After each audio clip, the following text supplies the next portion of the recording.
All right, I get what you're saying, but I really do not believe the Bills quarterback is an alien. Think about it, bro. Shows up in town, everybody loves him, has a certain glow about him. It's exactly like E.T. Listen, okay? I know you're desperate to pass the time, waiting for the ticket release of the world's largest startup competition, but you just gotta chill.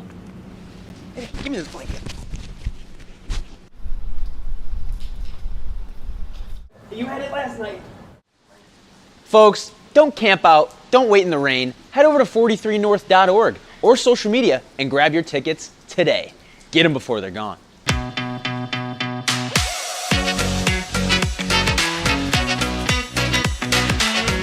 I'm telling you, he is hiding in plain sight. Even think about his last name.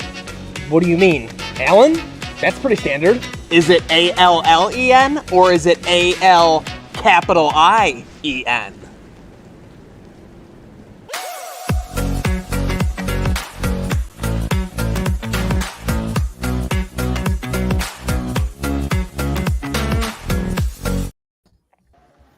What is up, everybody? Welcome back to another episode of the Triple H podcast. Happy Hour Hoops.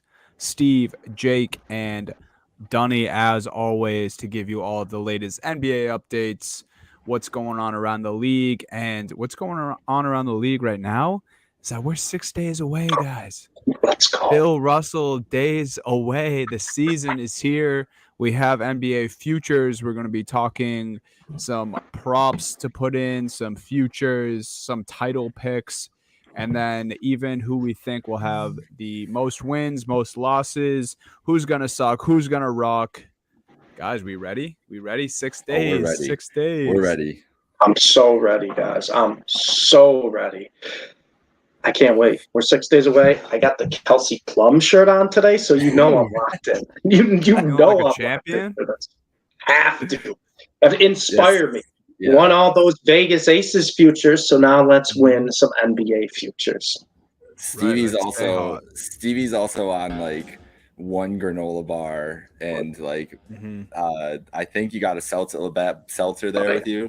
Of course. So Stevie is healthy and thriving and in Thrive. on attack mode. You know, they say the hungriest dog though. That's what they say about that. So it might just be intentional. Stevie's like doing some mind games on us, Dunny. I don't know.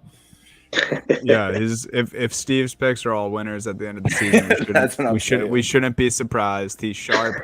He's fasting. He's using PEDs for this.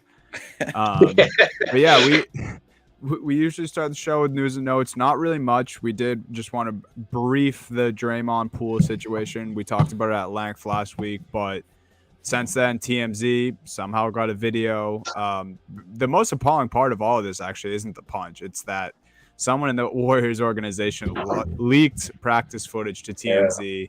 You know, TMZ usually pays top dollar for this type of thing. So someone, betrayed the organization to get a bag, basically. They're going to have to sniff out a rat, if you will, in the Warriors organization. And then other than that, just Draymond said he was going to step away for a bit. But now it's been released by the Warriors and reported by Shams last night. He's going to get fined. He'll be back to round out the preseason, and then he'll be in the starting lineup opening night. Or I assume he's still a starter, but he'll be playing opening night regardless of his role. So I don't know. I think we downplayed it a little before the video, but even after the video, it's like, what are you going to do? It's Draymond Green. It's the Warriors. They're still going to be great. We don't really have much more on it, I assume.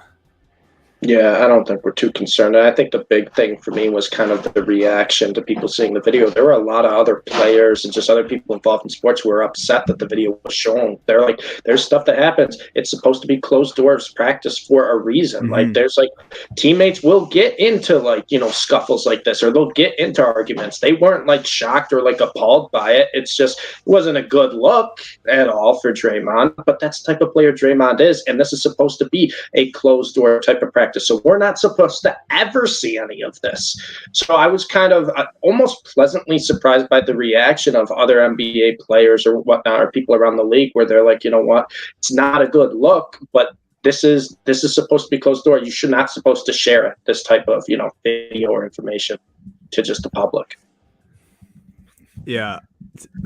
Jake, I'll let you say your piece because I know you have something here, but that just made me think of it. Isn't it funny how no matter what NBA players do nowadays, it means that they want to go play for the Lakers? Because how many times over the summer did we hear like Kyrie, being away from the Nets and like having his issues with them, like that just automatically translated to him wanting to play with LeBron and the Lakers. Like every report about every free agent's always like, oh, they really want to play with the Lakers, or anyone who's on an expiring contract, they really want to play with the Lakers.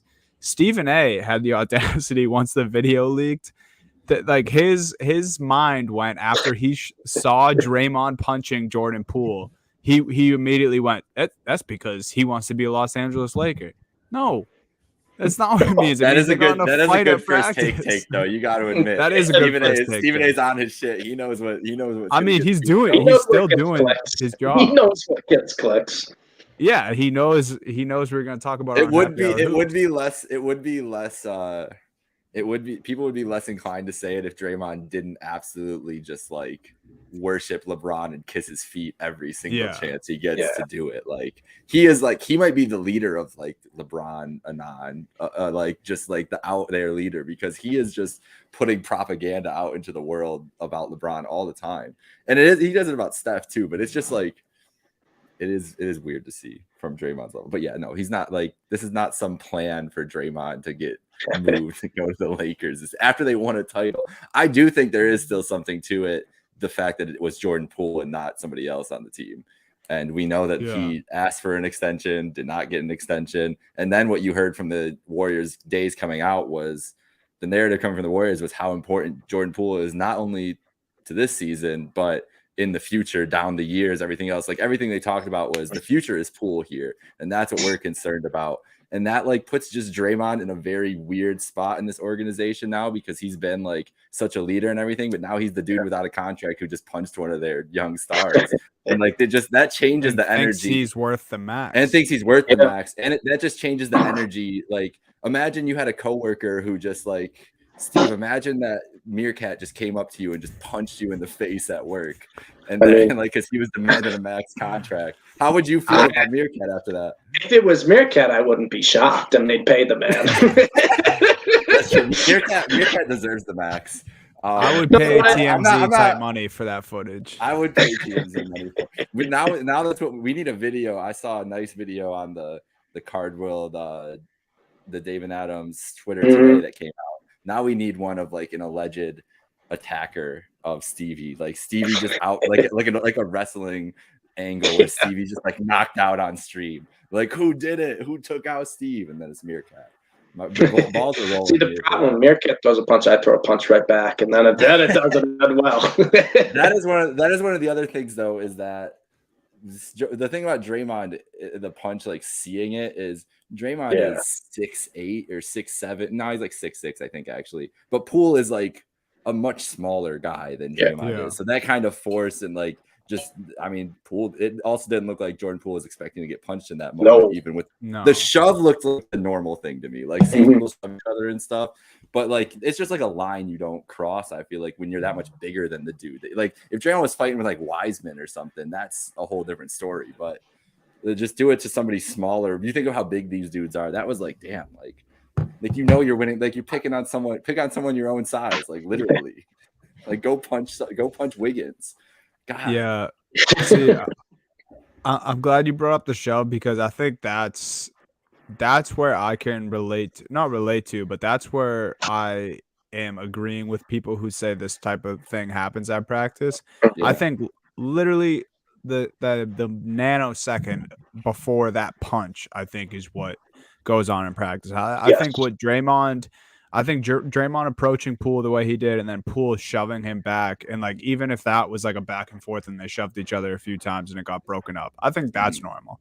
I think knocking someone to the ground with a punch is it's a little much, and obviously, I'm on. I don't know. I guess before we move on, because like we said, we're not going to spend too much time on this. But were you guys expecting a suspension here? I was honestly expecting like a couple, maybe a handful of games, but obviously just a hefty fine. I don't know. I don't know what you guys thought about that. Not really, because this is kind of a team issue, right? It's not like Draymond punched someone on the Clippers or the Lakers in a game. This was a team issue at the practice. That means the Warriors are going to handle it. And A, the Warriors probably don't want to suspend Draymond, so they're going to find a way to work around, and there's a fine. And B, too, like I said, this happened at a private practice. This probably wasn't supposed to be known. And we don't know how often stuff like this happens. Now, was it extreme? Was it a violent punch? Yeah, absolutely. But I don't think the Warriors are going to suspend him for it. If this was involved in a game with a different team, then we have a completely different story. But since this was a team issue, it was kind of handled in-house. I'm not shocked at all that it was justified. Yeah, I mean, remember when Aaron Donald took 2 helmets and started swinging on dude at practice? He didn't get suspended.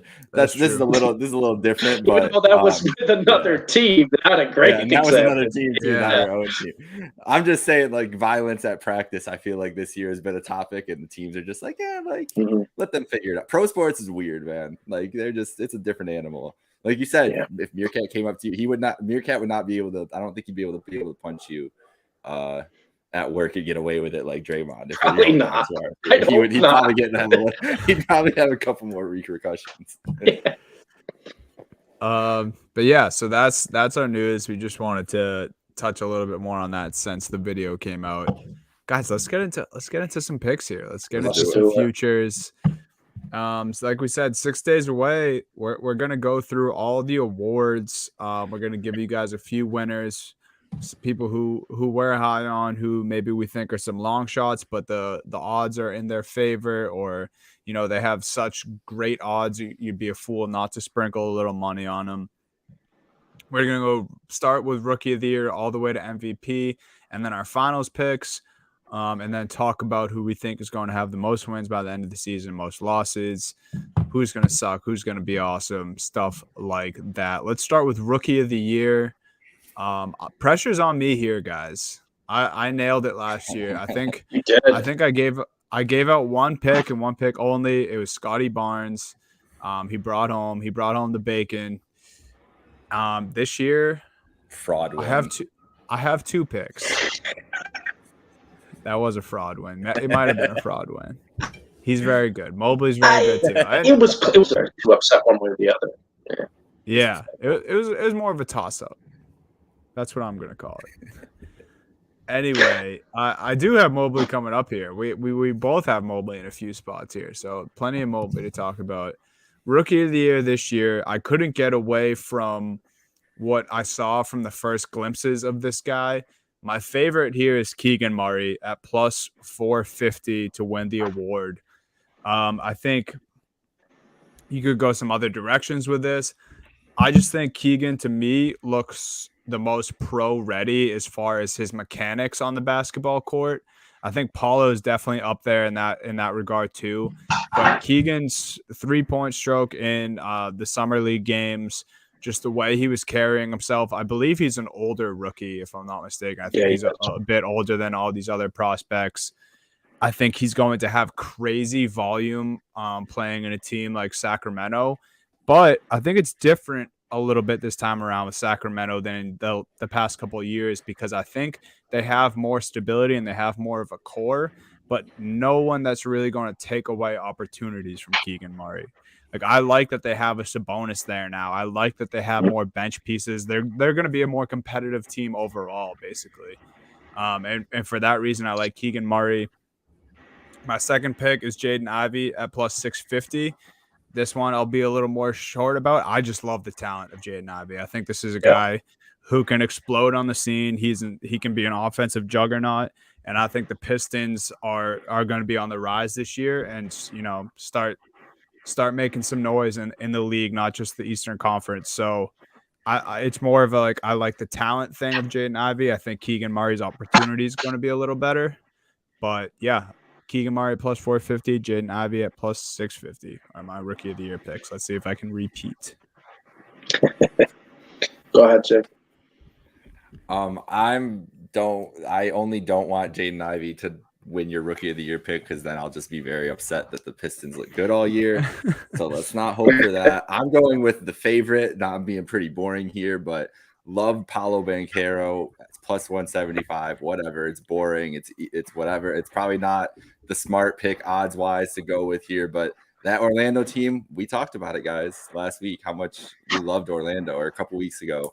And I feel like Paolo is just going to fit right in. I'm so excited to see him next to Franz Wagner, like what they can do as the two wings on that team. Love I think their guards are only getting better, regardless of what you think about Cole Anthony and Jalen Suggs. And I just think Banchero just is, since we talked about him in the draft last year, he's the most NBA ready guy to step in and just have an impact right away. And I feel like that's why Orlando took him too, because they see this young core and wanted to give it like a jolt right away.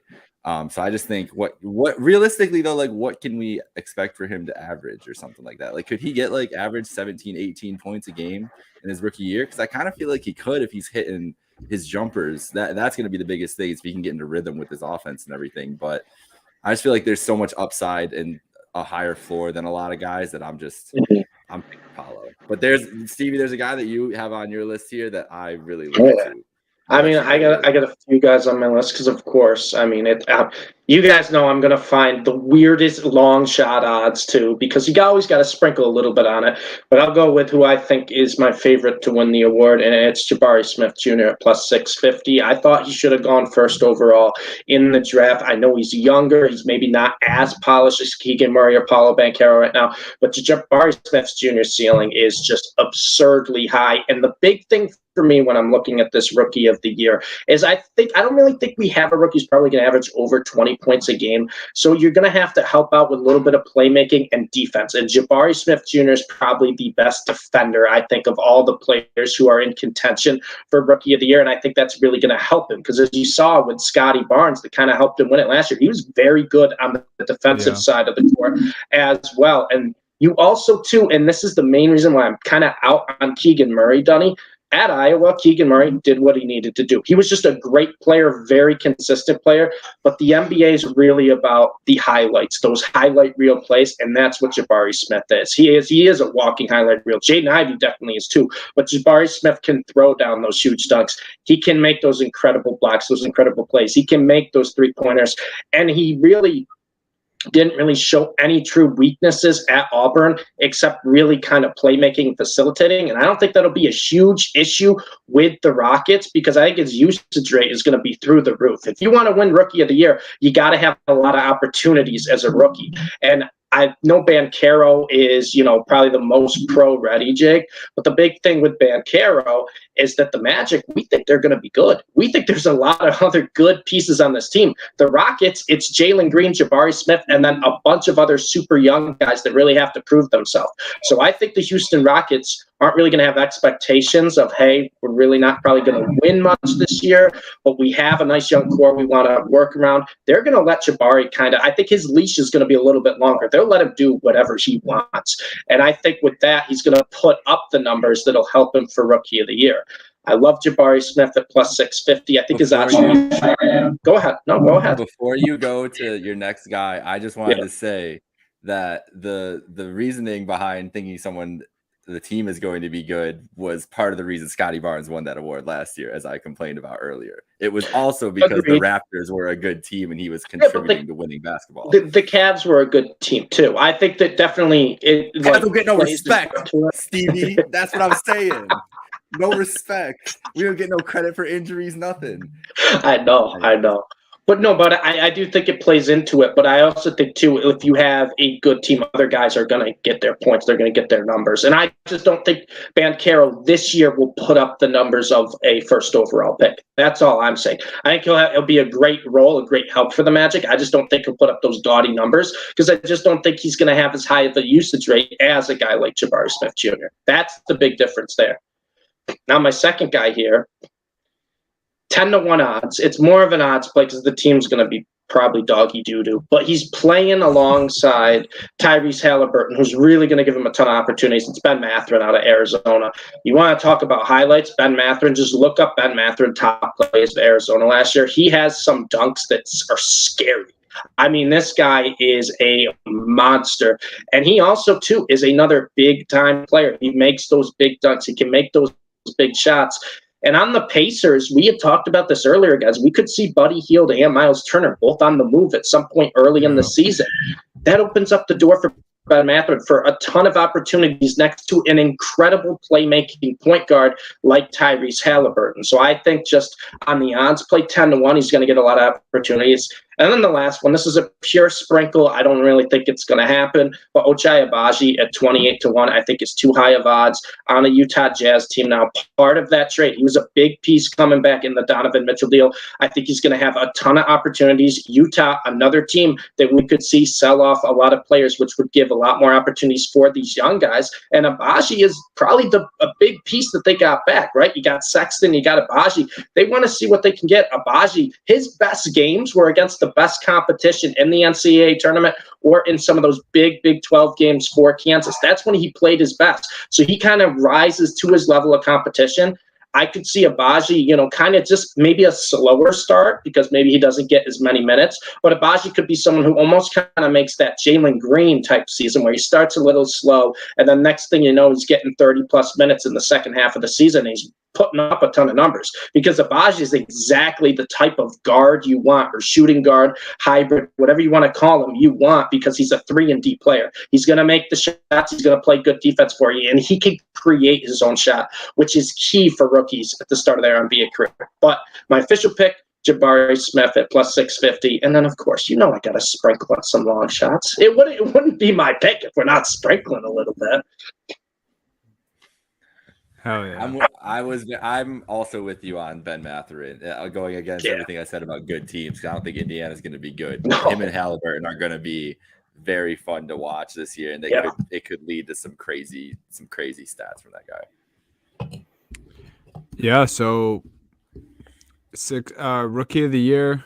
I think that's always one of my funnest awards to follow, just because there's usually like 1 to 3 guys who it's like everyone's closely watching, but the NBA is such a long season, and it's not that I thought this guy was in the race last year, but like you think of a guy like Jalen Green who started so slow but then came on so strong at the end of the year, and like you even have to consider guys like that. So like even if there is a player who was highly anticipated and starts slow but then starts to dazzle, the last 40-45 games of the season, they can still get their name in the mix. It's just a good way to learn the young players too, the future of the league. So all the guys we talked about are super exciting. I'm excited to watch them play this year.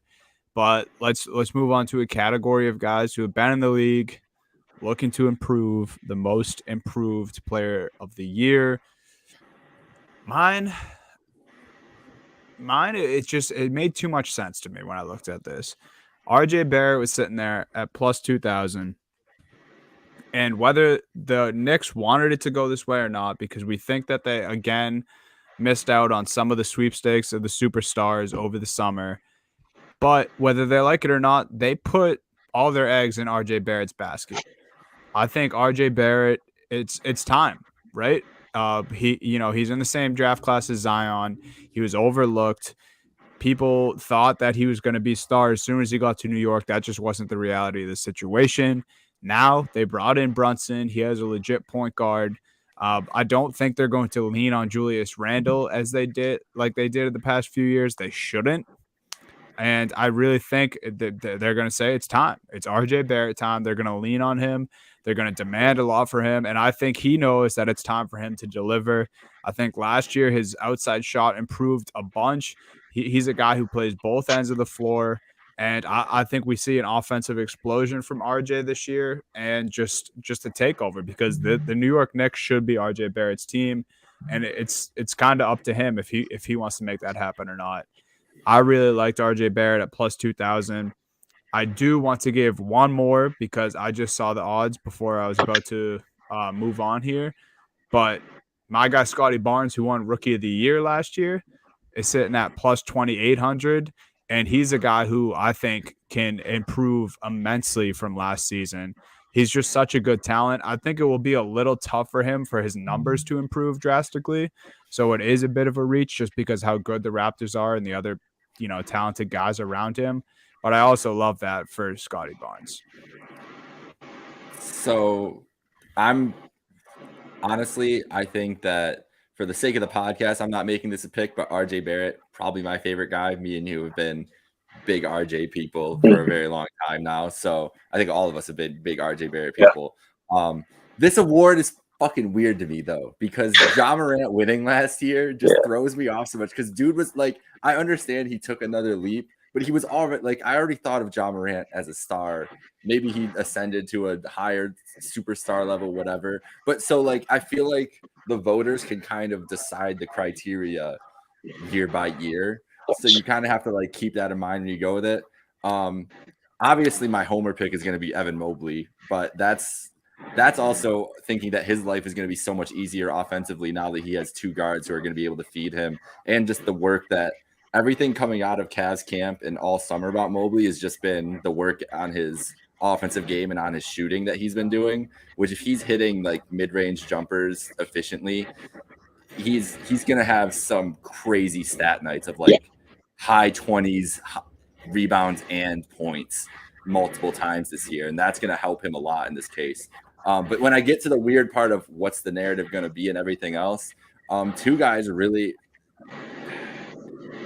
there's a couple other names here that I really do like. I think Zion at 14-1 is too – the odds are not – it's not worth it to try to do that. But he's a really interesting case if you think that he is going to return to superstar level. It's almost like a comeback player of the year type thing, and they'll just disguise it as improved. But Cade Cunningham is, I think, my favorite bet of this, because Cade looks so comfortable by the end of last year. Like you said, Dunny, earlier, he's got Ivy coming in to relieve some pressure off of him too, at those guard responsibilities. And I just think the world of Cade Cunningham, and definitely think that he is sized up for a huge sophomore leap where we start talking about him in some serious conversations about, guys that are going to be the faces of the league coming soon. Like I've thought about Cade's just been so smooth to me for so long. And he just started, it looked like it just clicked in at some point last year. And that's when I joke about the Pistons of being terrified, I'm not actually joking, because Cade Cunningham being the face of the Pistons is actually terrifying and should be to any Central Division or Eastern Conference fan, because he is going to be very good very soon. Yeah, I mean, I like your picks. I kind of like the theme you're going with, Jake, right? You're taking young guys kind of in their second, third year ready to take a leap, and I think that's what you have to do with Most Improved Player of the Year. I pulled it up while you were talking because I was curious about previous winners of Most Improved. Obviously, you had Ja last year. But if you look at these are all big names, all-star guys. You have Ja, Julius Randle, Brandon Ingram, Pascal Siakam, Victor Oladipo, and then Giannis of the last, 6 Most Improved Players of the Year. So it really is guys now, maybe outside of Oladipo because due to injuries or whatnot. But these guys have all turned into kind of perennial all-stars. And that's basically where I'm looking for Most Improved is a young player. Ja winning is more with it, just comparatively to Poole, because Poole was literally a G leaguer who turned into a borderline all-star. I mean, that's like, I feel like just the drastic jump of what we thought of Jordan Poole in a year was more that. But continue. No, I agree with you there, but I think the big reason Ja did win is he went from people's mindset of he's a good player with a lot of potential to, he already reached that potential. Like, this guy's incredible. And I don't even know why I'm doing this, because I don't love the team. I don't think it'll be great this year, but I'm going to take another Houston Rocket as my first pick. Jalen Green at 28-1 just seems like ridiculously high odds for me. Jalen Green, this is a guy last year who could barely find his shot in the first half of this season, and he was still averaging around 15 a game. He was shooting the ball so much, but he could barely kind of find the flow to the NBA offense. It looked awkward, and then something clicked after the All-Star break. This guy in March and April averaged around 25 points a game. That is one thing that is big for me to see for Most Improved Player of the Year, because he kind of already made the jump at the end of the season, but no one really paid attention because the Rockets were out of it. No one really cared about the Rockets. Like, yeah, Jalen Green's playing with a bunch of randoms at the end of games. He's putting up numbers, but I think he's going to carry that into this year, where he's going to start putting up some really, really big number games. And Jalen Green is a pure scorer. So what's really going to help him, I think, win this award is if you're going to see, Jalen Green had 44 points tonight. You know what I mean? Like, you're going to look at Jalen Green. Like, there's guys I like a lot. Like, trust me, I love Evan Mobley, and he's definitely on my short list too of guys I may sprinkle on. But the big thing with Jalen Green is he's someone who could put up 50 points in a game. And that's just going to be engraved in the minds of people who are watching the NBA. And when they look at this award at the end of the year, they're going to be like, wow, Jalen Green averaged 24 points a game. Like, that's a huge jump from his rookie. And that's kind of where I'm going in this direction. I'm going to go Jalen Green at 28-1. I think the odds are way too crazy. I think he should be one of the favorites, not like down, 10 names down the list. So he's my favorite. I'm also tailing Evan Mobley with you, Jake, just for the pure potential on both sides of the court, offensively and defensively. He's someone who has a legitimate chance to win Defensive Player of the Year. He's someone who has a chance to win Most Improved Player of the Year. He's someone for the Cavs who could be a walking double-double for them and average over 2 blocks a game. Evan Mobley, we saw what he could do at USC. We saw flashes of it his first year in Cleveland.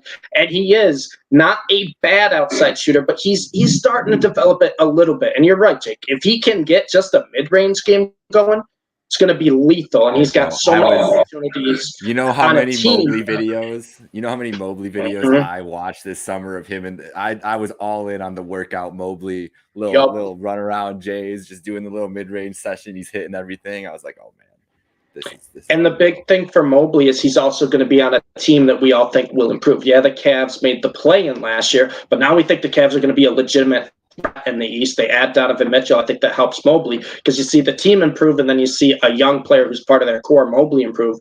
Really going to help them. And then the last one here, I'm going to different New York Knicks than RJ Barrett. 80-1, ain't no stopping. Obi Toppin. The Knicks finally, the last, I think, dozen games last year, actually gave him 30-plus minutes, and he was dominating at the end of the year. I know he wasn't playing against the best competition, but Obi Toppin averaged 27 points a game in April. They were letting him shoot threes, and he was hitting threes, and that's what we've been seeing in the preseason is Obi Toppin's getting minutes with the other big names on this team. He's hitting his shots. He is also a walking highlight reel. We saw the classic Obi Toppin dunk through the legs. People are going to get excited about that, and if you go from Obi Toppin, who's basically just been riding the bench, is like the 8th, 9th option on the Knicks in his first year, even if he just gets to like 15, 16 points a game and he puts up some of those crazy dunks, I think 80-1 is long enough odds where you could just sprinkle a little bit. But my official pick, we're going back-to-back Rockets here, Jalen Green, 28-1. I have to do it. I think this is a guy who can legitimately average over 25 a game. And even if you're on a bad team, if you're putting up numbers like that, I have to take you at 28-1 for Most Improved.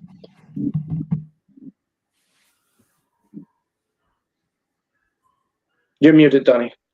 Oh, my bad, boys. I was just saying I like how diverse we're getting with all these picks. We're covering a lot of ground here, talking about a lot of different players. Stevie is going to only watch Southwest Division games this year. That's what he's doing. He's going to watch all the Rockets games, all the Mavs games. He's going to watch the terrible Spurs tank. It's just going to be all Southwest. He's going to be Rocket Spurs tonight. Jalen was cooking Keldon all game. We were like, Stevie, no one, 3 people. No one watched that. That's what League Pass is for. I get to switch between all these games. Ian, I lose my mind on random college basketball games. I'll probably be losing my mind in a 20-point blowout in a Spurs game. You're like, Steve, just shut up. Like we're watching 76 with the Celtics. All right, we'll deal with you later. Yeah. Man, we're having a little too much fun already with the awards, and the next one coming up is one of my favorites. The Lou Will Award is the 6th man. We got admittedly, this is an easy pick for me. It's a homer pick, but I honestly think that if health, which has been an issue for this guy in the past, I think if it holds up, it's a no-brainer. If he can just get the amount of whatever the league sets the line at for the amount of games you need to play to win this award, I think it's a lock if he can get that done. It's Malcolm Brogdon, the new addition to the Boston Celtics, a guy who's been a starter for most of his career, or at least played starter minutes for all the teams he's been on. Plus 1,000 odds for Malcolm Brogdon. He just finds himself in such a good situation. He gets to play alongside the Jays. He gets to play alongside guys who play above the rim. And I don't think the Celtics are notoriously known for this, but the Celtics have a lot of shooters on this roster as well. Even their bigs can step out and hit the three. You put Brogdon in that situation, it's just a recipe for success. I mean, this is a guy who literally will probably average close to 10 assists off the bench for this team, a team that is, likely to be a contender again, unless the whole coaching situation has them flame out. I don't think that will be the case, but yeah, Brogdon to me is just a no-brainer. I mean, he's a guy who has shot 40% from three in his career. I just mentioned the assist numbers speak for themselves. He can do a little bit of everything, right? And then you put him on this championship pedigree team that he's already bought into and said that he's going to embrace this six-man bench role. Brogdon was just a no-brainer for me. It's going to be a guy who I'm going to watch a lot of this year. A guy who I saw play in person for the first time the other night, and it was just the stamp of approval I needed for this pick. Well, he's so underrated. Brogdon's so underrated. And now he's in a big basketball market, right? So people are going to notice him. I actually love that pick, Tony. Yeah, it's not in Milwaukee when they were no good, and then Indiana, and now he's in Boston. It's definitely not a homer pick. I love that pick. I think it's good. I'm going to confirm it's not a homer pick because Malcolm Brogdon was the only pick that I could make in this. Everything you said, if he's healthy and he's not starting, which I feel like he might start a lot, especially with Rob out to start the year. Yeah. I know Bill Simmons, who's obviously very acute on the Celtics, really loved the ways so far that Brogdon, Smart, Tatum, Brown, and Horford has looked to begin the year, so that might just be their best lineup, and who knows? Yeah, he's going to be the only thing I worry about. He's definitely going to be a closing lineups. So that's my only concern with betting on him. So if I had to pick somebody else, because Dunny put it so eloquently there with Brogdon, it's the highest thing. I'm going with Luke Kennard at plus 4,000 here because, and this is also just, I think, Stevie, you're going to get into this too with a Clipper, I believe. Yeah. How high I am on the Clippers, but we've been waiting for this Kennard breakout since he signed that humongous deal with the Clippers. And now, if this team is this is the deepest this team's ever been. If they can stay healthy, one of these guys off their bench might just be a prime candidate just because they're going to be so damn good offensively night to night if they are playing at their peak. And Kennard is a guy who is going to have the most open looks of his career, ideally, if best case scenario with everything, either because of Kawhi and PG just being able to do what they do and staying healthy, or maybe John Wall's not too bad, and we know how he can be as a distributor, and anything else. So I have high hopes for the Clippers, and that's why I feel like it's worth taking a stab on a guy high or super low odds like that Kennard there. But Stevie, what do you got here for your picks? So I love your reasoning for Luke Kennard, and I'm going with Norman Powell at 25-1 is the last time I saw that, plus 2,500. The big thing with me with Powell is similar to Brogdon, Dunny. He's just someone who's been slept on his whole career because he hasn't been on the best teams. I mean, he's averaged over 17, averaging close to 19 points a game the past 3 years. And Jake, you talked about it with the Clippers. They're going to be a good team, and they're going to score a lot. They're a deep team. I think the big thing for me for Sixth Man of the Year, I want to see multiple scenarios in which they're going to play when they don't start. That means end game run, and I think Powell will get some end game opportunities with the Clippers when they play maybe a little smaller, and Powell plays the 2, right? And then you have Kawhi and Paul as the 3-4.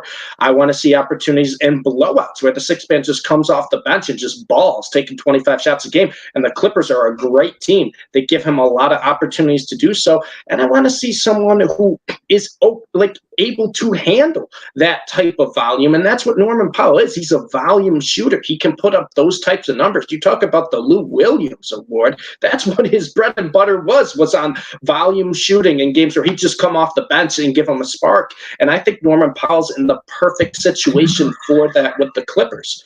So Norman Powell's my first pick, and I told you guys, I'm going to give multiple picks for every award. That's just how it's going to go.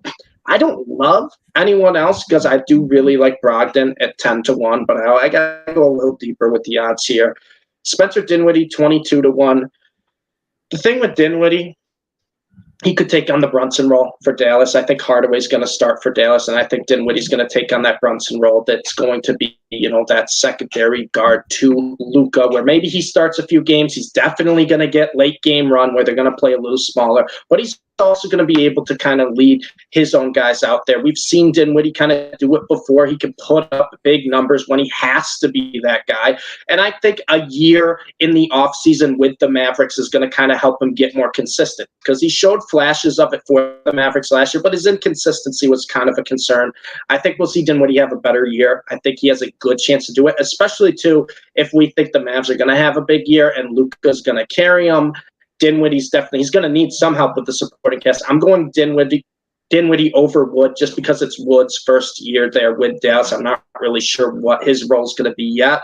I'll go Spencer Dinwiddie. And then the last one here, kind of because of the injury to Lonzo Ball, and we saw that Ayo Dosunmu was going to be in the starting lineup. I'm going to go Coby White at 40-1. Coby White finally healthy coming into a season, which is big. Coby White, another guy, volume shooter. He's going to get his. And what do we know about Chicago Bulls? They love to score a lot of points, and they can't play a lick of defense, and that is Coby White's bread and butter. He's going to be someone who will be able to score a lot for them off the bench, and I think the Bulls are going to be in a lot of high-scoring, high-total games, which means there's going to be a lot more opportunities to score baskets, a lot more shot, a lot faster pace. So Coby White, little sprinkle. I don't love White or Dinwiddie, but I have to give him out there. My official pick is going to be Powell, but it's so hard at 10-1 with Brogdon to just pass that up, especially the type of team he's on. The Celtics are the best for having that guy come off the bench and then just play with the starters for the rest of the game. Yeah. You know what I was just thinking of and I guess Montrezl Harrell kind of ruined this, but it is crazy how often just scoring guards win this award. That's what and I'm obviously, saying. like, it's Lou Will's award, so like, yes, he comes to mind, and yes, he fits that description. But I looked it up as you were talking, Stevie, and I forgot about Montrez in 2020, but that was, weird season as it was anyway. And I believe Lou Will was still on the team in 2020, and they were kind of both up in the air for who was going to win that, if I'm not mistaken. I think so. And then the next big or like semi-big who won it was Lamar Odom, who in 2011. So, I mean, that's 9 years. It was all guards, a bunch of Lou Will, Eric Gordon, Jamal Crawford a couple times, J.R. Smith, James Harden in 2012, and then Lamar Odom. And then from Lamar Odom, another 7 years before that was Antoine Jameson. And both Jameson and Odom were kind of hybrids for their time, who were exceptional scorers and didn't really play like traditional bigs. It's pretty interesting when you think about the award that way and kind of the way it's gone. But yeah, it really is just like a scoring. It's a scoring guards award. So I think we're all kind of in the right ballpark. Yeah, I think that's kind of the direction we have to go, right? I mean, the scoring guard just kind of fits the perfect mold for sixth man of the year. You talk about defensive player of the year is normally a big, and the outlier last year was Marcus Smart. True. I feel like you have to kind of follow the trend there. It's just they're not really ever going to pick a six man, someone coming off the bench that only gets like 6 points a game but plays really good defense. There's a lot of great guys that do that in the NBA that just don't get recognized. If you want to get recognized off the bench, what's the easiest way to do it? Put the ball in the hoop. Mm-hmm. Yeah, that's true. So keep an eye out for those scoring guards this year. Those are all our picks. And now to something that you just said, Stevie. Bigs usually win this award, Defensive Player of the Year. I switched it up. I went the Stevie approach here. I have 3 picks for the people. One more of like a long shot, but also something I wanted to talk to you guys about because it's pretty interesting to me, at least the odds for him. I'm starting with Jake Scott, though, Evan Mobley, plus 1,600. I think the defensive upside for a guy like Mobley, and we talk about it for his offensive game and the addition to Donovan Mitchell and the team being better, how much easier his life will be on the offensive end.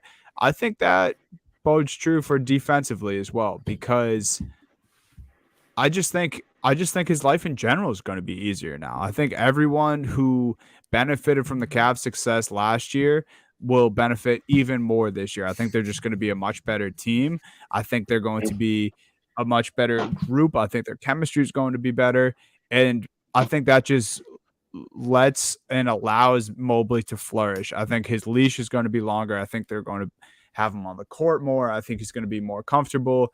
And him playing alongside Jarrett Allen will just be so easy for him to play defense. I mean, they have the Twin Towers below. He's already an exceptional shot blocker. They're going to send him to defend the perimeter a lot more than they'll send Allen out there. And then when they ultimately go small, it's going to be Mobley and not Allen. So the combination of all those things, I love the odds here. I think he was a great defender in college. I think, by the end of last season, I was taking Mobley block shot props almost every game that the Cavs played on national television, because it was just like, this guy just goes out there, scores, and blocks shots. And that's a big part of the award, right? We just talked about it. Bigs usually get this because it's easier for them to defensive rebound, and it's easier for them to block shots. And he's no slouch guarding the perimeter too. So that's why I like Mobley there. Another guy, Ben Simmons. I think, for all the reasons that I talked about life being easy for Mobley, talk about playing next to Kevin Durant and Kyrie Irving and tell me how easy that will be for you. I think Ben Simmons, if he can keep his head on, if he can, get along with teammates, if he can stay on the court, I think this is his award to lose, because he's one of the best defenders in the world, right? He's been a mystery the last 2 years. But, if we can solve this mystery, I think it ends with him being Defensive Player of the Year. I'll keep the Ben Simmons thing short, because that's more just me believing in the talent and hoping for a bounce back there. This last one, guys, Robert Williams, he was in the race last year. His own teammate beat him out. Marcus Smart got the award. I wasn't going to put him in this because I figured he would miss too much time with him. That 8 to 12 week window, basically a quarter of the season he's supposed to miss with this knee procedure that he got. But his odds are at plus 850. So obviously Vegas knows something we don't. They're anticipating that he'll be in the running, and that's decent odds. I mean, they're anticipating that he's going to be in the running all season long for this award. I mean, we saw him playing on limited time last year. He had his name in this conversation. It sucks that, we're kind of already going into the season with him missing a chunk of playing time. But I just think he's so good in the limited time that, he will be on the court. He's just such a difference maker. Like I was saying about Mobley, he defends the perimeter a lot better than, people like to give him credit for, or than other bigs do. And he's just an exceptional shot blocker. I mean, I don't know the exact numbers, but he has way more blocked shots than missed shots in his career, which is just still one of my favorite stats in basketball. Yeah, it's Rob Williams III. He's an exceptional defender. If he can somehow get his name in this running, he's going to have a fighting chance all year just because of how good of a defender he is. I really can't argue with any of those picks, especially if Rob, if he shows out, like he would have been probably my pick if he was going to be healthy. That would have been easy. He would have been fine. I love the Simmons upside. I'm just not even sure he's going to be like great defensively yet. That's what I'm worried about. Like, I don't know what to expect from the Nets at all. Like at all. That makes three of us. You could tell me a million things and it could happen. I'm starting my theme to end this podcast here. Giannis is my number one pick here, 10-1. I mean, I don't really have to go into what Giannis is going to do defensively. We know what he's going to probably be able to do defensively. So I just feel like this could be another year of Giannis in the NBA, to be honest. And so that would mean him winning DPOY. I do think Gobert at plus 425 is still a very good pick to make, because we know he's going to be awesome defensively during the regular season. It's a great narrative. If the Timberwolves get like 50 plus wins and Gobert's anchoring them and they're a good defense, I could see that just so easily going to Gobert, and then they get bounced in the first round again. Yeah. I can't. You'll never be able to argue Giannis or Gobert, right? Because they're always going to put up those defensive numbers. The only thing I'll say about yours, Dunny, which is kind of crazy to me with Rob Williams, it's the third shortest odds right now. And it's a guy who we thought was going to miss, a good start of the season. So it's very weird. I usually don't like taking injured players, but you're right. The odds are screaming to you that Vegas thinks he's going to be back sooner. They think that he's going to be back sooner than everyone else. Right. So that's the only reason I threw him in. I didn't even think he'd be on the list. No, and even if he was on the list, I thought it would be much longer shot. I mean, right now he has better odds than Giannis, which is just wild to me. That is crazy. It's crazy. I'm going with 3 picks, of course. I got to give 3 picks. I'm going to go a little opposite order here. I'm going to give 2 guys. I don't think they'll win it, but I love the odds. The first one, Scotty Barnes, 50-1. All right, here's the thing about Scotty Barnes. He was scouted for his defense at Florida State. He was a defensive monster at Florida State. He was a defensive monster. What did they love about him at Florida State? His lateral quickness and his defense on perimeter and interior. He also is a pretty good scorer, and he put up the numbers. And Dunny, I think you said you think he's going to take a huge jump this year. If he doesn't take the jump offensively, he'll take it defensively. I think Scotty Barnes is someone who could really help the Raptors defensively. He already got hardware with Rookie of the Year last year, so why not add something else with Defensive Player of the Year? The spotlight's already on Scotty Barnes. He just won Rookie of the Year. People want to see what he can do, so he's going to be in the light, and 50-1 is just too crazy of odds for me for a guy who, despite winning Rookie of the Year, I think is a better defensive player than offensive player. So Scotty Barnes, 50-1. I have to sprinkle a little bit on that. And then going off what you said, Evan Mobley, I mean, everything just kind of speaks that Evan Mobley can be a defensive just menace for the next 5-10 years. I mean, he has the height, he has the wingspan. You said he plays next to Jared Allen. He has the ability there to put up a lot of numbers. He could lead the league in blocks, and I wouldn't blink an eye at it. Evan Mobley's someone as well. But my pick, it's Stevie Southwest today, guys. Stevie Southwest here. I'm going Herb Jones, 33-1.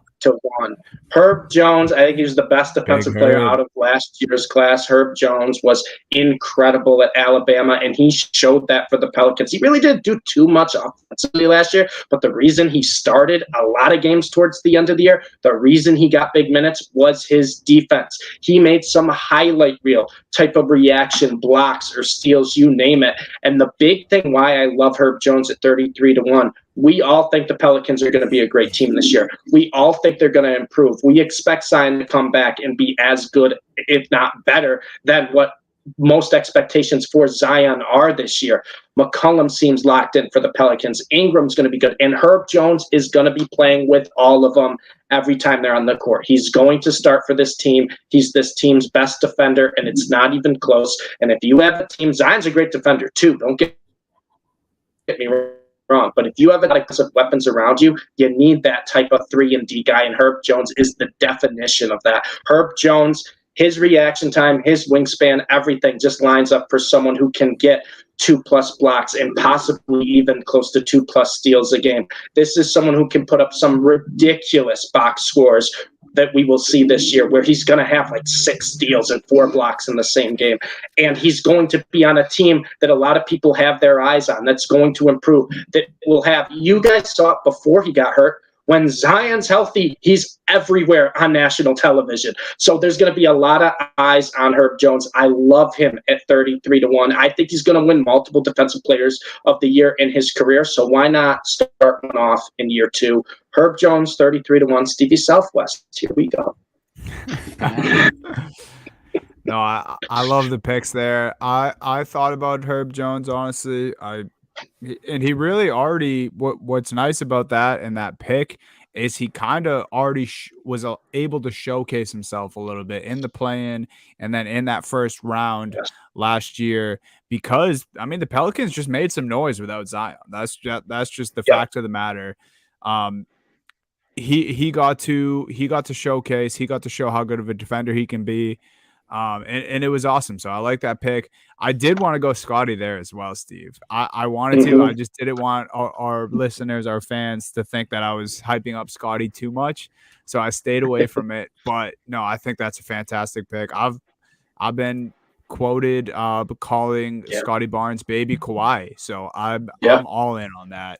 I think they have very similar skill sets. He's a prototypical like body for being a good defender in this league. He's big enough where he can handle it on the interior, and I mean, he's already showed that he's a great perimeter defender. So love all those picks. Do you guys want to get into the biggest picks of them all here? Most valuable player? Yes, I'm sir. so ready. All right. Let's dice it up a little here. Jake, why don't you start with your MVPs? All right. Well, my number one pick, this is, if there's a lock for me on this podcast that you should listen to, and I would go with and take it to the grave, it is Giannis winning the MVP this year. I think Giannis, year removed, tough, very, very tough loss in a 7-game grind fest with your Boston Celtics, Dunny, without one of his best players by his side. We know how motivated this guy can make himself, and I just feel like I think this is probably going to be the best team in the NBA this year in the regular season. I think they'll be the favorites going into the playoffs. And I think, obviously, it's going to be led the way by Giannis. I think he just returns to his usual brilliance and maybe even just has, one of his peak years that we'll look at in the history books and be like, damn, Giannis had averaged 31 and 11 that year, 31, 11 and 7 all year long, or most of the year, like something crazy like that. Don't think it's out of the realm of the possibility for him to get better. We saw in the summer his jump shot, looking really good in some of those Euro games. It's always been the thing with Giannis. If he can get a consistent outside jumper, he's unstoppable. So maybe that is more consistent this year. I just think Giannis, I'm just rolling with that, and I'll feel good about that pick every year for the next however many years, 10 years. But my long shot pick is Kawhi, baby. I'm buying all the way back into Kawhi. I don't know if he's going to play enough games, but I think that too much talk I've heard is about the unknowns about the Clippers. And that's fair because we haven't seen Kawhi on the court, but we know he's healthy now. And the last time we saw Kawhi Leonard on the court, he was pretty damn good. He's pretty damn good. So I think he's a guy who wants to prove something at this point. Whether we don't know anything about him, but it does seem like he cares about legacy at least a little bit. So give me Kawhi there as my second pick, but I'm leaning all the way in with Giannis here. Steve, you want to go? I suppose. So I saw you had this guy, so I'll let you talk about it a little bit too, but we're starting with Luka. We're starting with Luka Doncic. He's shown no reason that he can't win an MVP. How do you win an MVP? You got to be a fan favorite. You got to put up the numbers, and you got to put up the highlights in the big games. And Luka does all three. And the Mavs, I don't know how good the Mavs are going to be this year, but if they are going to be a good team, it's going to be through number 77, Luka Doncic. He's just going to have probably the highest usage rate in the NBA, which is what you need to put up those numbers. He's just got to stay healthy the whole year, and we saw at the end of last year, he was turning into a triple-double machine. So, Luka, I'll be short with that one. Of course, it's a biased pick. It's always a biased pick when I give out Luka, but Luka's the first one. Second one here, and it's kind of a combination of an odds play. It's also Stevie Southwest, but it's a combination of an odds play and also someone I think that's in a great situation to win the MVP. It's Ja Morant at 14-1. I love Ja Morant at 14-1 here. He won Rookie of the Year. Then he wins Most Improved Player. Why not go for the three-peat and win the MVP? That would be wild. It would be crazy, but if there's anyone who can do it, it's Ja Morant, because he does everything you want an MVP to do. And the big thing for me, why I think Ja Morant can win this award, I think Ja's capable of putting up 30 a game. But what we saw in the playoffs is that Ja was becoming, and in the end of last season, was becoming a much better playmaker, a much better passer. He was really getting his teammates involved. And I think this Grizzlies team is going to be really good. It's basically the same course last year. They added a few pieces, but this Grizzlies team, fun to watch. They were so exciting last year. I think they take another step up this year. And if the Grizzlies become potentially, and I'm not saying this is in the cards, but if the Grizzlies can become a 55-60 win team this year with that core and Ja stays healthy, he's going to put up those crazy numbers. He really is. And NBA fans love Ja. You got to be a fan favorite to win this award. You got to be someone people want to watch. Ja Morant is the definition of that. 14-1, I have to do it. And then the tiniest sprinkle. I mean, like, you're taking a little sprinkle, then you're grabbing the sprinkle, and then you're taking a sprinkle of that sprinkle. You're doing a sprinkle of the sprinkle here because the odds are outlandish. I've seen it 300-1. I've seen it 500-1. Cade Cunningham. 300 to 1, 500 to 1 is too high odds. Why are you trying to torture me? Why? Do I think he will win the MVP? No, I do not think he will win the MVP. But am I going to take this value? I will absolutely sprinkle a little bit on this value. Cade Cunningham is basically what Lukas Doncic is doing for the Mavs, except Cade Cunningham has a couple really nice pieces next to him. Saddiq Bey, of course, you got Jaden Ivey, the rookie share. We think the Pistons will be better. We all took their over. We think they're going to be a fun team. Cade Cunningham, also, just like Jalen Green, he was dealing more with injuries, Cade was, but he improved big time in the second half of the year last year. Cade Cunningham is someone who can put up those types of numbers where he can fill the box score with triple doubles. He's a great playmaker. He can create his own shot. He's a good rebounder. Cade Cunningham is someone where I don't think it'll happen, but I would not be shocked if Cade Cunningham gets the type of numbers where he's averaging 25, 27 a game, 7, 8 assists, 8, 9 rebounds. And if you get close to a triple-double, we saw it with Russell Westbrook, we saw it with James Harden. Doesn't really matter what else besides that, as long as you're putting up those types of numbers. I just think the odds are just ridiculous. It should not be 300 to 500 to 1 odds. He should be closer to 100 to 1 odds, if that. And maybe I'd still sprinkle on that. But Cade Cunningham, I have to do that. But the official pick, the non-biased official pick for Stevie Southwest is Ja Morant at 14-1. Love that. Since you talked about Luka, I'm pretty much in agreement with all of those. I wanted to go this direction last year.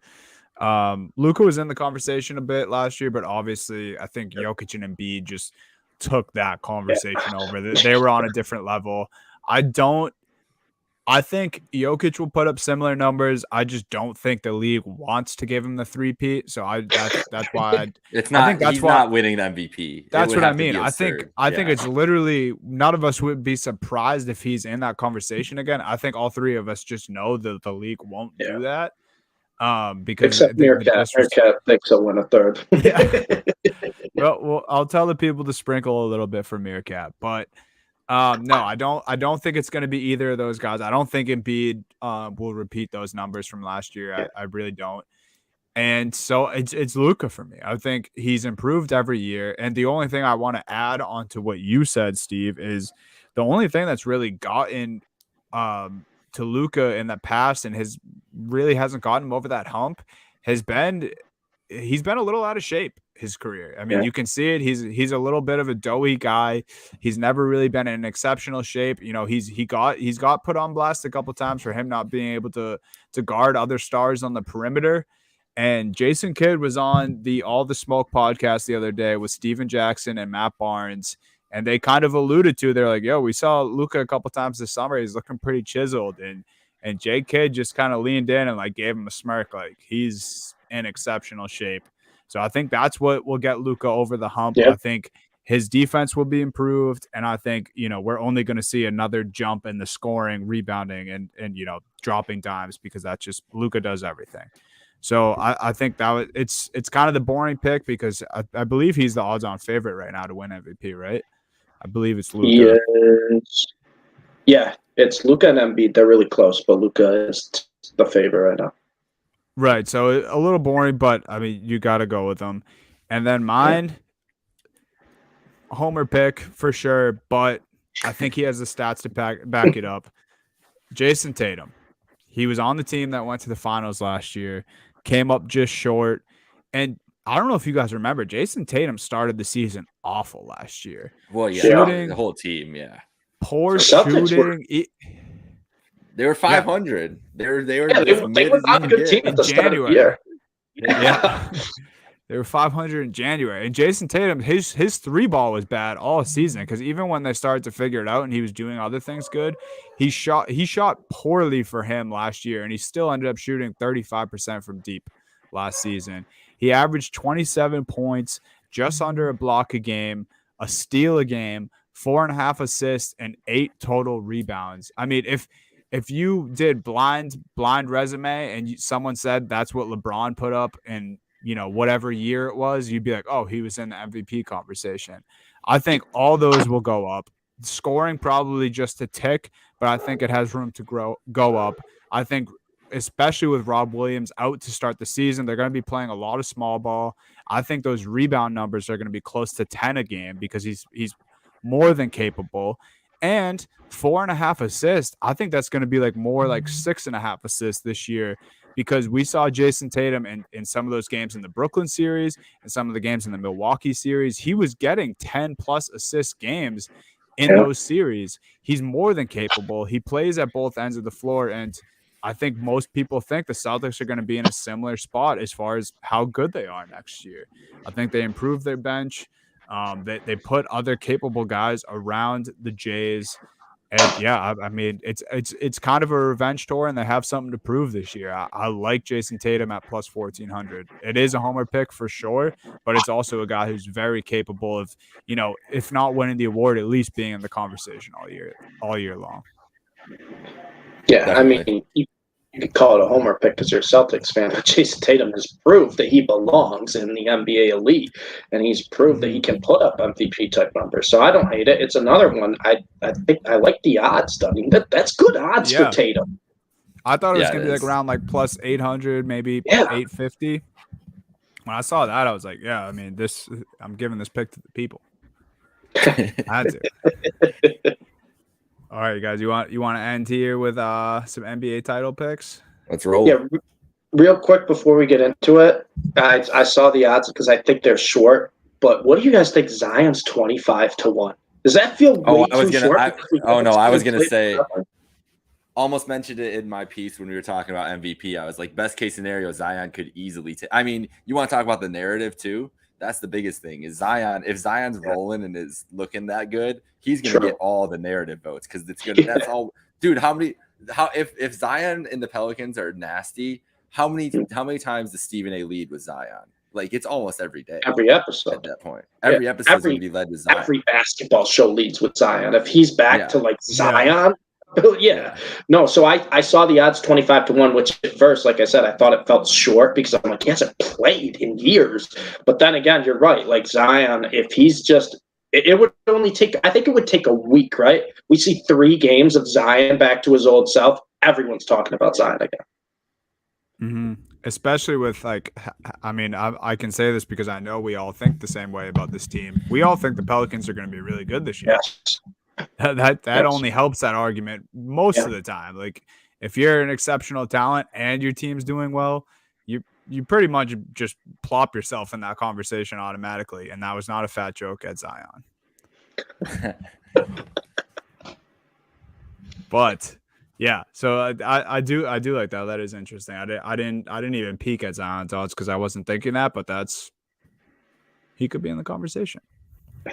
Definitely. All right, what do we have for title picks here, gentlemen? Jake, me and you have battled since the start of Happy Hour Hoops on our title picks. It started with the bubble year, and it's been a roller coaster since. I think I may have like long shot by accident mentioned Celtics Warriors at one point last year, but I don't think it was my official during the award show, so I'm not gonna take any credit for that. I did say Warriors. I think we've both gotten a half right before. This is Steve's first official pick on Happy Hour Hoops, calling his title shot. So Steve, I'll give you the floor first, but I always get nervous about this, boys. So I have 3 picks I'm going between where they're both I gotta say both conferences are really tough. Because I don't really want to take the favorite in the East. I know the Bucks are the favorite. I just can't find myself taking them. And nothing against the Celtics, Dunny, but it's just I feel like it's going to be hard for them to get back there after kind of everything that's happened this offseason. You have the injury to Williams as well. So I'm going with a team that I just think is continually slept on out of the Eastern Conference, the Miami Heat. The Miami Heat are always going to be a good team. They have an elite coach. They have an elite defense, and they just keep bringing back the same core that's playing together.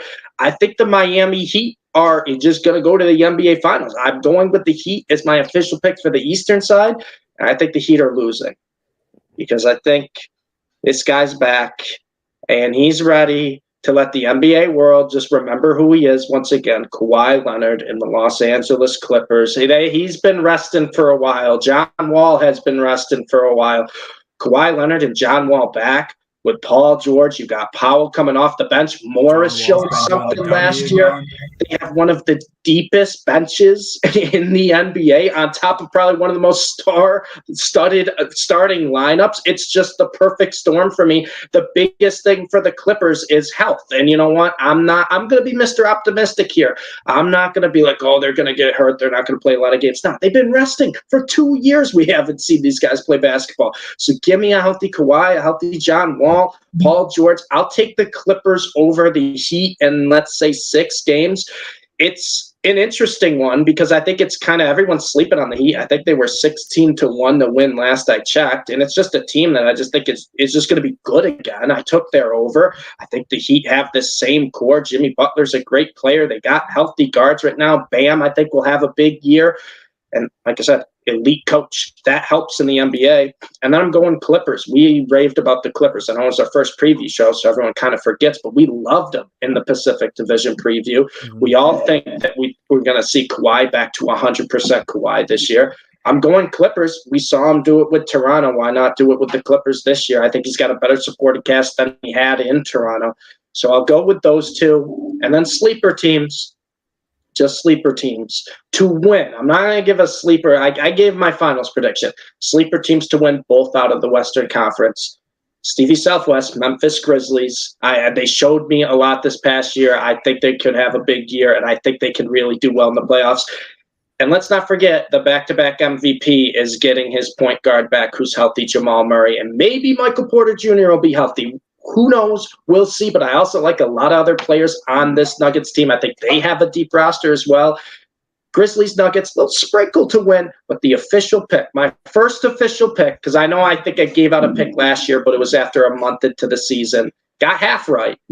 Let's try to get the full thing right this year. Clippers over the Miami Heat. Love it. Love it. Jake? I changed my pick while we were doing this podcast. No Sixers this year? No Sixers this year. No Sixers.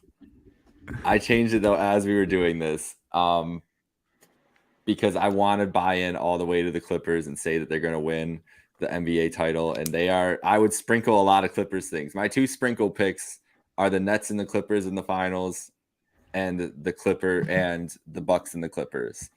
I think that the Clippers are very potential, but I think that the Golden State Warriors are still going to make the NBA Finals. Wow. I think this is like a last dance. This is their own last dance scenario. And if there's a team and a superstar who could navigate this Draymond Poole situation that is coming out of it, it is Steph Curry, it's Steve Kerr, and it's this organization. Yeah. Honestly, we'll probably use it as a rallying point in some way, whether Draymond knows he's leaving or not at this point. This group is too proud to not want to go and fight out on top. I don't know if they're going to be a great regular season team. They might prioritize rest and also prioritize getting young guys a lot of minutes when we're talking about Kuminga and James Wiseman, who I don't know if you guys have been following, but has been getting the buzz is kicking back up about Wiseman, the way he's looked so far in the preseason and the training camp. And Kuminga also starting in place for Draymond as he was sitting out there too, and getting some high praise there from Steve Kerr, and just who knows what Poole, how much he keeps ascending. Was last year Poole's peak, or is there more to his, can he up a level too? Because if he ups a level, the sky, they're just so deep, and I think they have the highest variability of potential with young guys compared to stars, just the way that they're trying to thread the needle there. So I just couldn't pick against it. I think it's going to be dramatic all year, but I think this situation, it gets bred out of pressure because they know how good they can be this year, and they know the situation they're in with probably Draymond leaving and the tone of this team leaving after this year, wanting to end it on a good note. So I think that's all just kind of natural. And I don't know, after the last couple of years, I don't know when the next time I'm going to not pick the Bucks. This might be the year of like me picking the Bucks to be in the finals for like 7 years. And I just think Giannis I just still think there's another level in there, and that's kind of terrifying to me. And I think they're going to be the best team in the league. and I have the Bucks beating the Warriors in the NBA Finals. The last dance for the Warriors comes up short to Giannis and the singular force there in Milwaukee, and then we will not see the Warriors as we know them will be done after that, and it'll be Giannis who puts him to bed. Yeah, I mean it's tough to argue the Warriors thing, honestly, and I wanted to put them in mind, but I couldn't get myself to do it, and it's not even because of the hatred that's leaking over from last year's finals. It's because I think the Clippers are that good. Steve kind of alluded to it, but they have one of the scariest starting fives in the league, and then they have guys who are the 10th, 11th man on their roster. Some guys on their team won't even get minutes in the playoffs who could be like sixth mans or even starters for other teams in this league.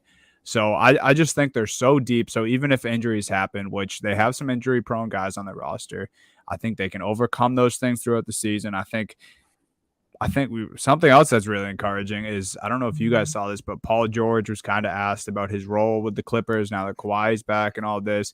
He said, look, guys, I'm the number 2. Kawhi is that dude. I think that shocked a lot of people as far as, Paul George's character. I think he became a meme the last couple of years with the whole playoff P thing. A lot of things came down on his shoulders where he kind of joined forces with Kawhi to be the second fiddle. I think he knew when they came together that he was going to be at least the 1B to Kawhi's 1A. I think anyone with eyes could see that PG is the number 2 in this situation.